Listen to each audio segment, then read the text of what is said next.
Le terme gratification personnelle ou plaisir personnel est souvent utilisé comme synonyme de masturbation. Les animaux vivent principalement pour leur propre satisfaction, poussés par l'instinct et le fonctionnement interne de la chaîne alimentaire. L'une des principales lois de la nature est manger ou être mangé.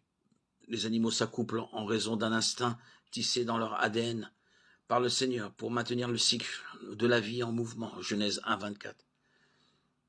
Mais les êtres humains ont été créés différemment des plantes ou des animaux. Dieu souffla dans les narines de l'homme un souffle de vie, et l'homme devint une âme vivante. Genèse 2, 27, 7. Parce que l'humanité est faite et par le souffle de Dieu, nous ne faisons pas partie du règne animal. Nous avons un esprit qui peut raisonner, aimer et choisir d'être altruiste. Avec notre esprit, nous pouvons communier avec Dieu, qui est aussi esprit. Voici, je me tiens à la porte et je frappe. Si quelqu'un entend ma voix et ouvre la porte, j'entrerai chez lui, et je souperai avec lui et lui avec moi. Apocalypse 3, 20. Romains 8, 16. L'esprit lui-même rend témoignage à notre esprit que nous sommes enfants de Dieu. Contrairement aux animaux, nous avons une boussole morale. Nous pouvons distinguer le bien du mal. Genèse 1, 27. Mais plus généralement, l'autosatisfaction consiste à vivre selon la chair. Romains 8, 12, 13. Ainsi donc, frères, nous ne sommes point redevables à la chair pour vivre selon la chair. Notre chair est la partie égoïste de nous-mêmes, qui veut ce qu'elle veut sans tenir compte de tabous moraux.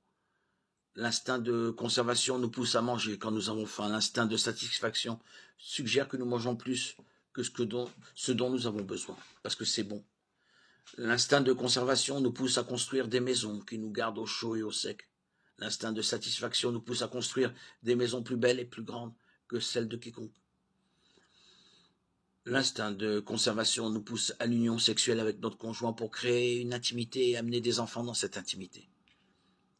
L'instinct de satisfaction recherche l'acte sexuel pour lui-même, dépouillé de sa conception et de son but. L'instinct de satisfaction est un péché. Se faire plaisir ne devrait jamais être la force motrice de notre vie. Nous avons été créés pour plaire à Dieu, pas à nous-mêmes. 1 Corinthiens 10, 31.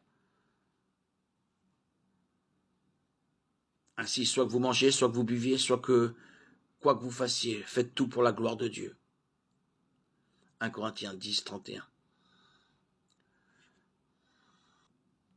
Le plaisir ultime est le résultat de la crucifixion de notre chair et de notre abandon au dessein supérieur de Dieu.